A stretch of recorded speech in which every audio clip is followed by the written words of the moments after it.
Countdown for blastoff. X minus 5, minus 4, minus 3, minus 2, X minus 1, fire.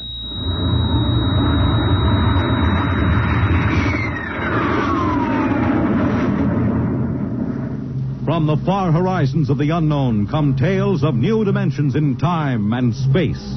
These are stories of the future, adventures in which you'll live in 1,000,000 could-be years on 1,000 would-be worlds. The National Broadcasting Company presents X minus 1.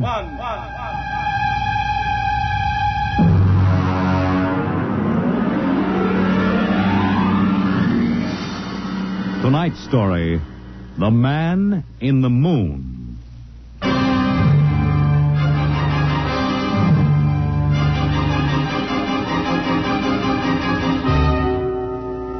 Attention, attention. This is the Federal Bureau of Missing Persons calling all local agencies.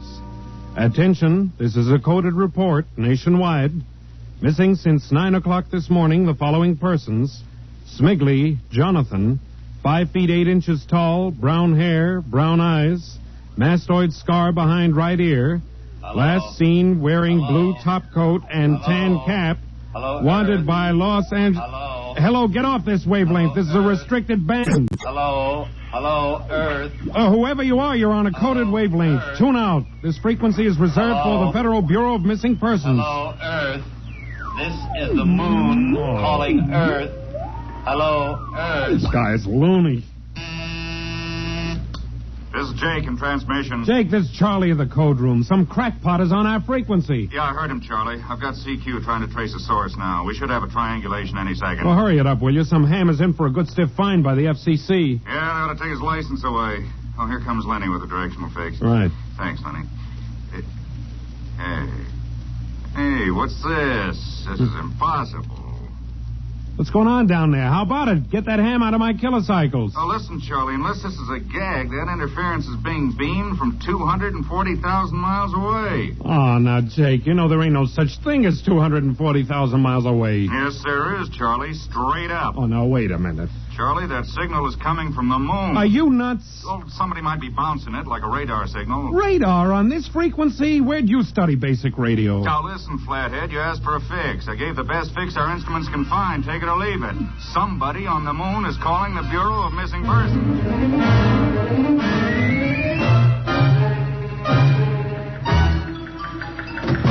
Mr. Timken! What's the sweat, Charlie? Shouldn't you be broadcasting? Listen, Mr. Timken. You know I'm a sober citizen, right? Mm-hmm. Never once have I broadcast with the smell of alcohol on my breath, right? Right. In all your 12 years here at the Bureau, did I once What's ever... the matter, Charlie? We're picking up a message on our Well, wavelength. did you report to the FCC? I ain't got the nerve. Well, what's wrong? You'll scream when you hear this, Mr. Timken. You'll jump right out the window, but... we are getting an SOS from the moon.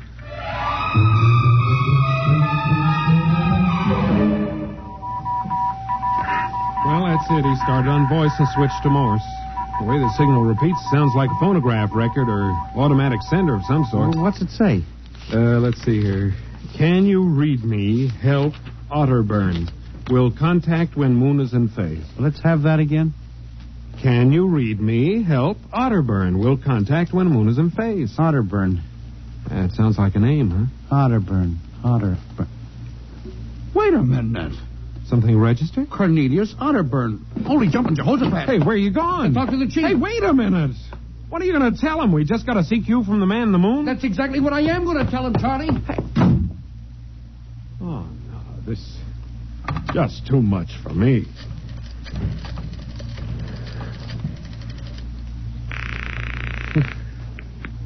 Washington Star-Ledger.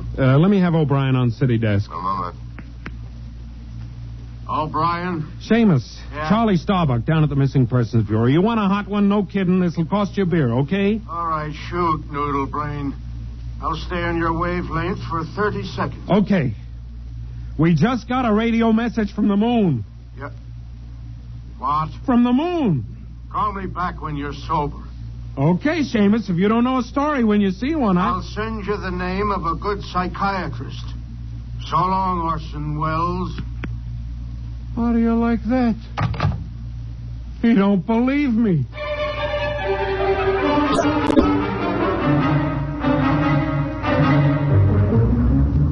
Otterburn, Mr. Wade. Now, does that name ring a bell? You're the man with the photographic memory, Henry. What about Otterburn? Cornelius Otterburn, atomic physicist, reported missing from his home in Baltimore on June 5th, 1945. Just 5 years ago. Vanished completely. Are you trying to tell me you really think there's something to this man-of-the-moon business? Henry, I'm surprised at you. This is some crackpot trying to jam the airwaves. Yes, but the name Otterburn is so unusual. So are a lot of names. And I have a theory that... I was afraid of that. Henry, you always have a theory. Let's see, what was it last year? Oh, yes. That people disappear in occupational psych. But it's true. Please, Henry, I'm a busy man. You expect me to believe that this Otterburn is sitting up on the moon, sending out shortwave messages? Well, he might be on Earth bouncing the messages off the moon. But who's to say he isn't on the moon? Henry, as chief of this bureau, I have my hands full trying to coordinate reports from 48 states and Alaska. I have no time to include the moon. But, Mr. Wade... Out, Henry. But, Mr. Wade... Out, I'm busy. Yes, sir. Oh, here. Take this folder of reports for the dead file. Yes, sir. And no more nonsense, eh, Henry? Yes, sir. I appreciate that you have a very dull job filing old missing persons reports, and I appreciate that you take an active interest in the affairs of the Bureau. But no more nonsense, huh? No, sir. No more nonsense.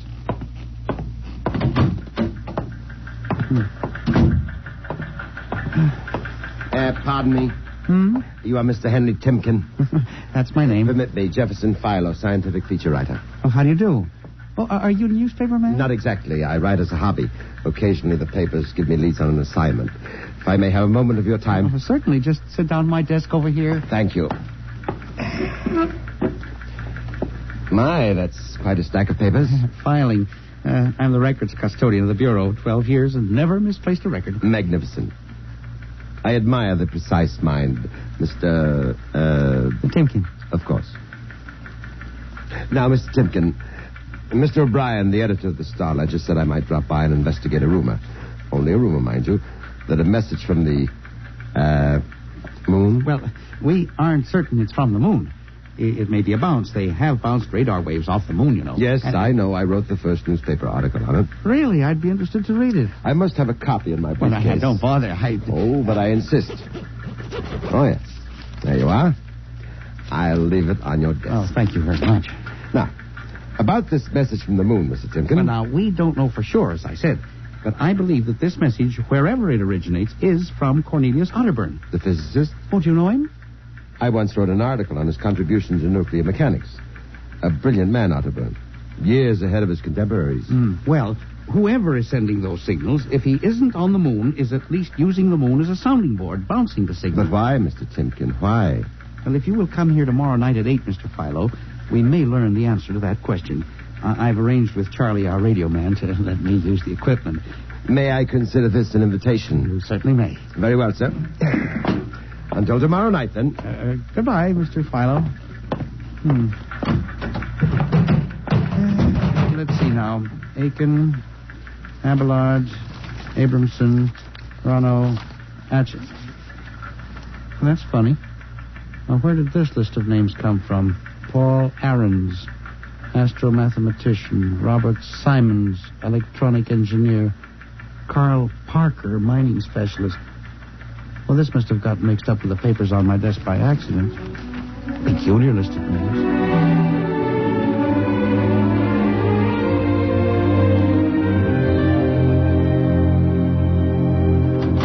Oh, good morning, Charlie. Oh, hi, Mr. Timken.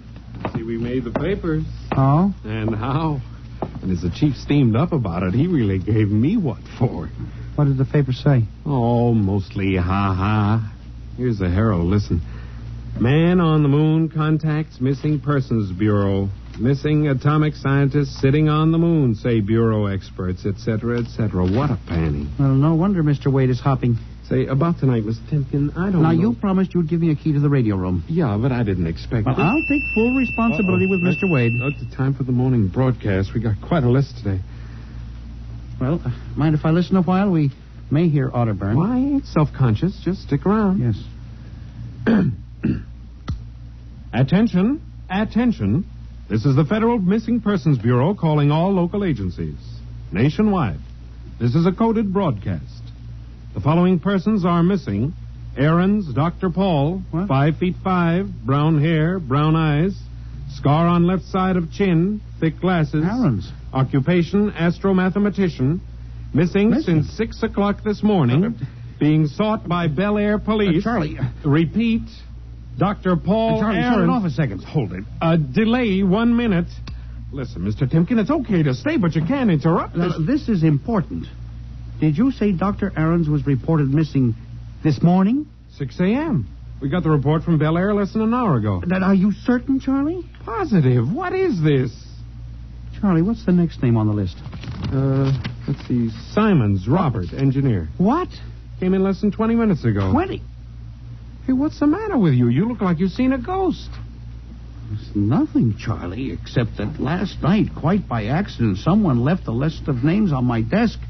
And that list included the names of those 2 men who were reported missing within the last hour. What? Oh, that don't sound right to me. Well, it isn't right, Charlie. It leaves a big question to be answered. Who would make up a list of missing persons before they were missing, not after?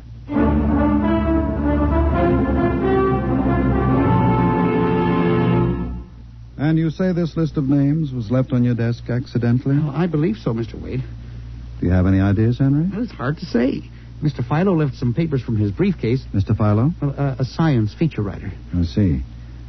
You were the leak on that story, then? Well, yes, sir, I'm afraid I was. I didn't think it would be treated as a laughing matter. Well, we'll deal with that later. Yes, sir. What's this Philo like?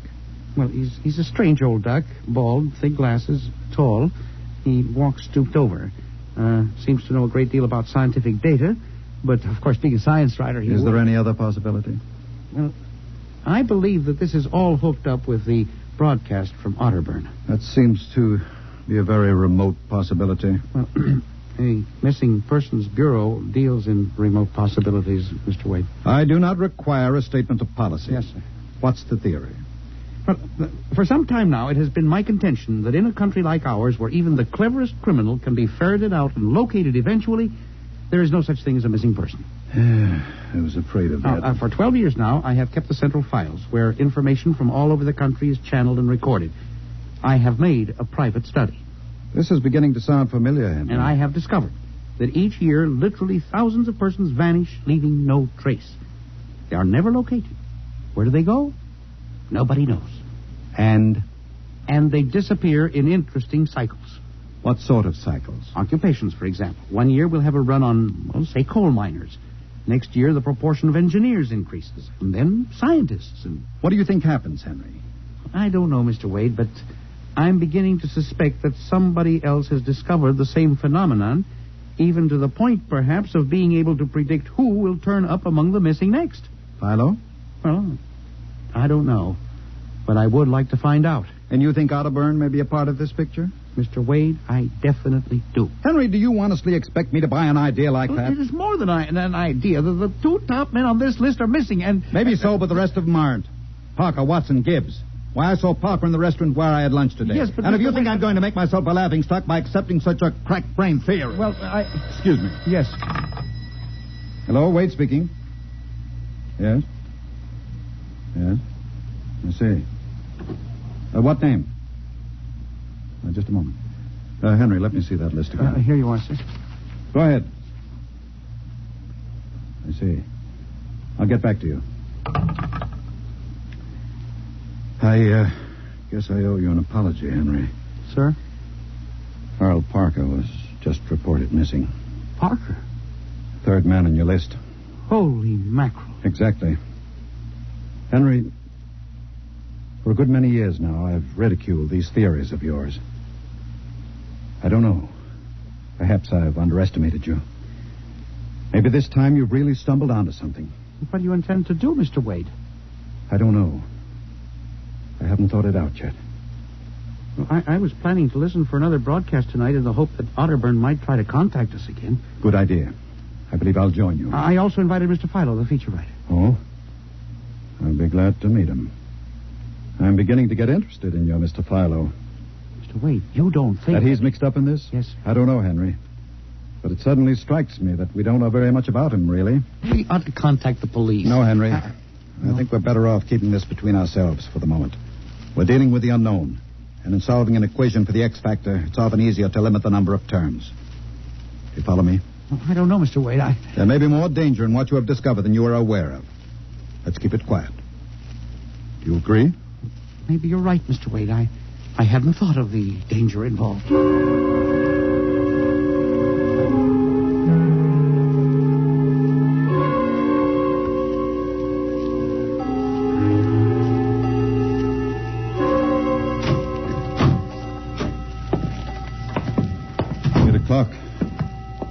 Mr. Filer was late. Well, he said he'd be here. He strikes me as a man who keeps appointments.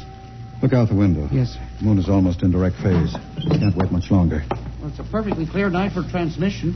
If anybody's sending, we ought to pick it up with this equipment. You'd better switch on the set. Yes, sir. I never realized how eerie this office could be when it was empty. I'll have to lighten the hall for Mr. Filer when he comes. Are you getting anything? Just some foreign stuff, I think. The British portion of tonight's programming from Johannesburg, South Africa. We continue in April.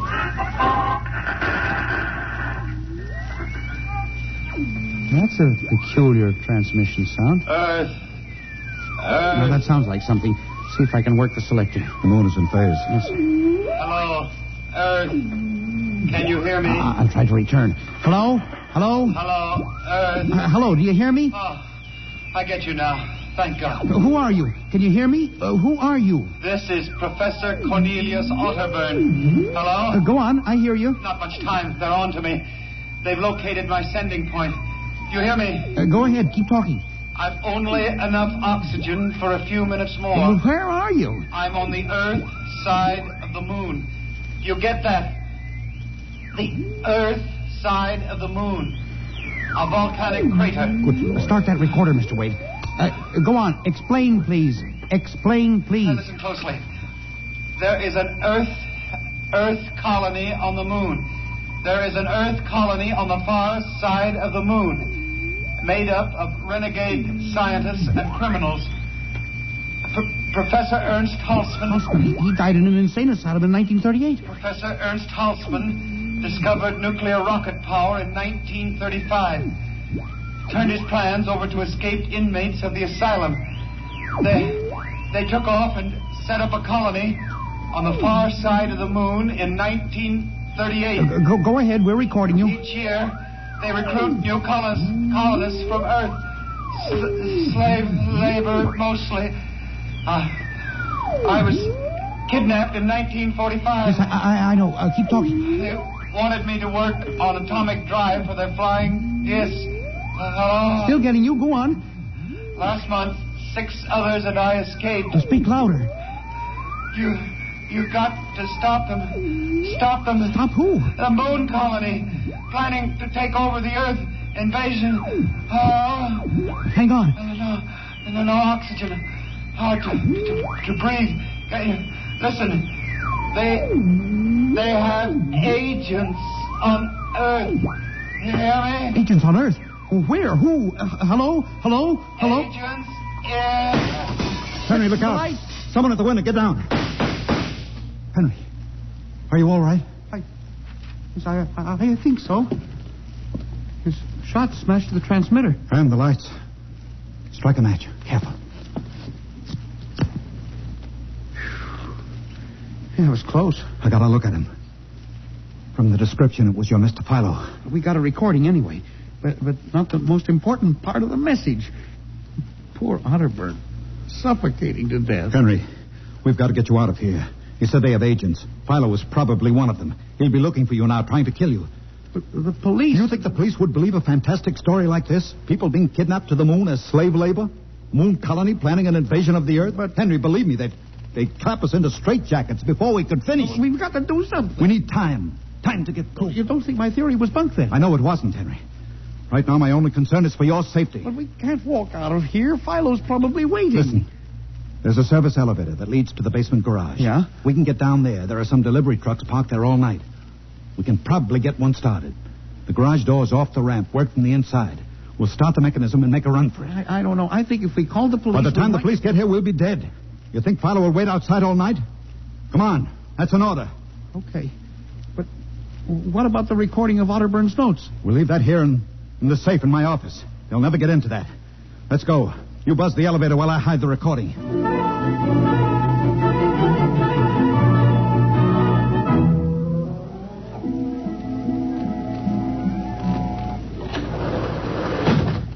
This is the basement.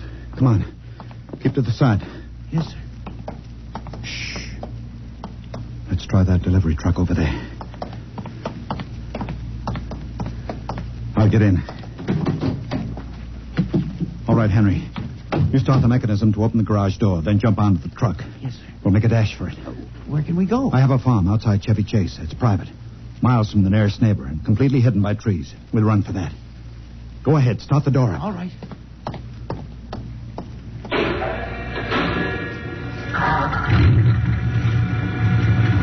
Quick.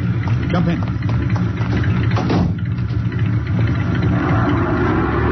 There we go, Henry. Cross your fingers.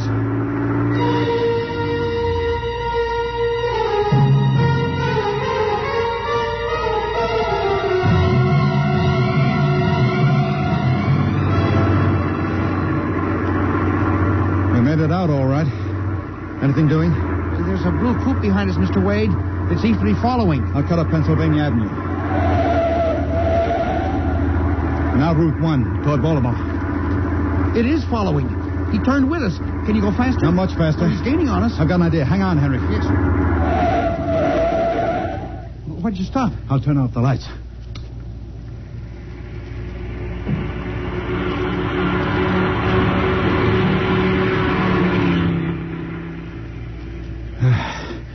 It worked. He shot right past us. Now we'll double back and go out another route.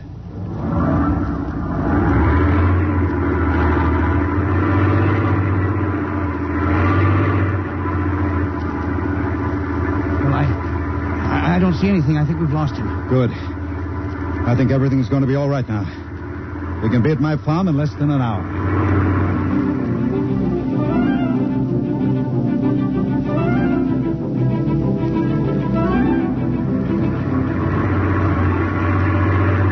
Not much longer now.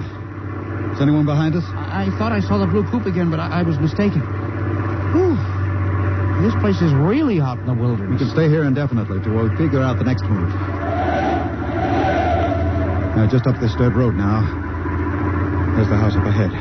You're not going toward it. No, I have a better idea. There's a big abandoned wheat silo on my grounds.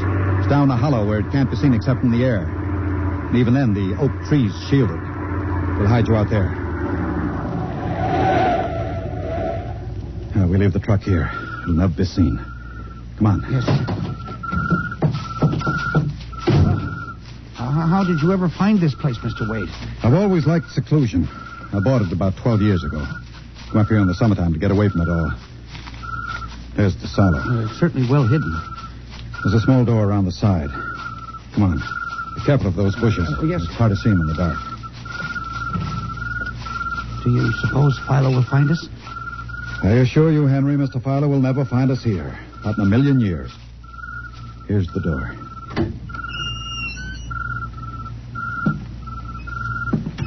It's pitch dark. Hold my arm. I know the way. Just a few steps up and another door.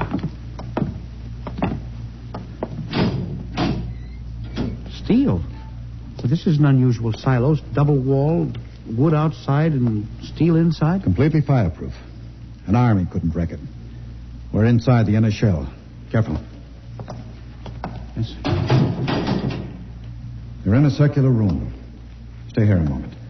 I'll go outside and see if the coast is clear. In a moment, your eyes will become accustomed to the darkness. I'll bring back some food and water. Don't be long, Mr. Wade. This place gives me the willies. Just a moment.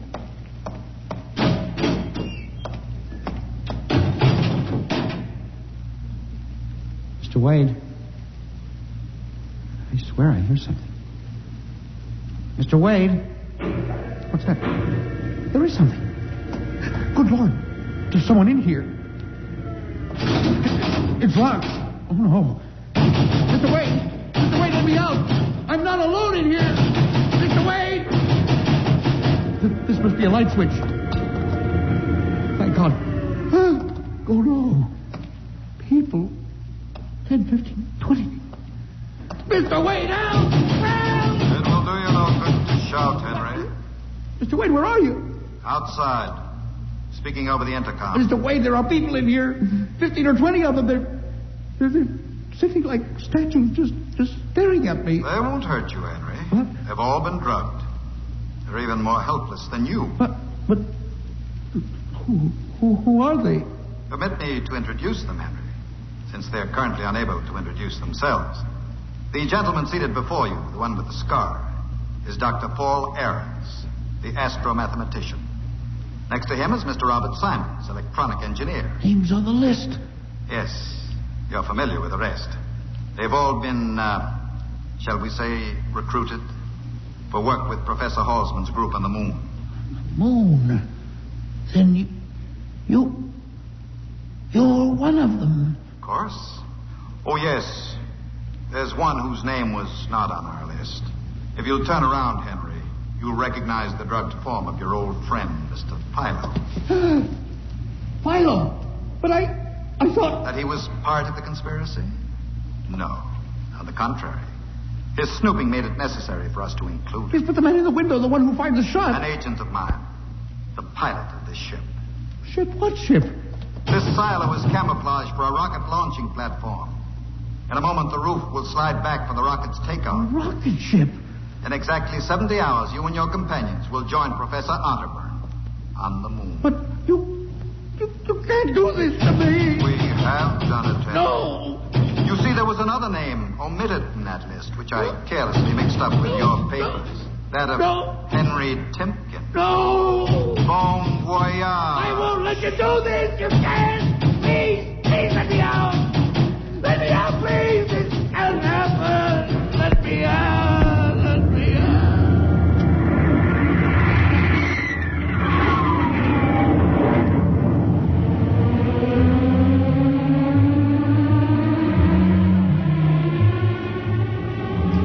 Attention.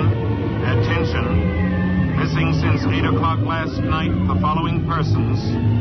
Timpkin Henry, age 45, height 5 feet 8, 165 pounds, brown eyes, slightly balding, occupation records custodian. Repeat, Timpkin Henry, age 45, height 5 feet 8, 165 pounds.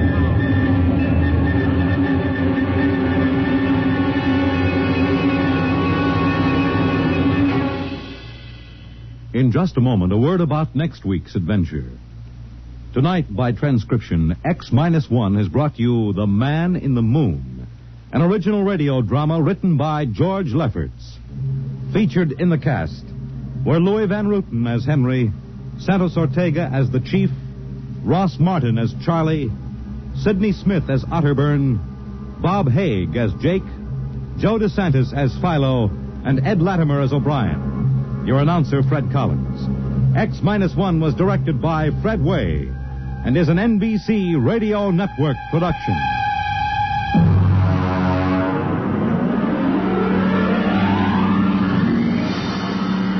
And now, next week, the sign on the window said Perigi's Wonderful Dolls. A woman and a child waited outside. The little girl peering eagerly through the window, and the woman glancing impatiently at her wristwatch, as if expecting someone who was late for an appointment. And there was nothing about Perigi's doll shop to warn them that they were waiting to keep an appointment with doom at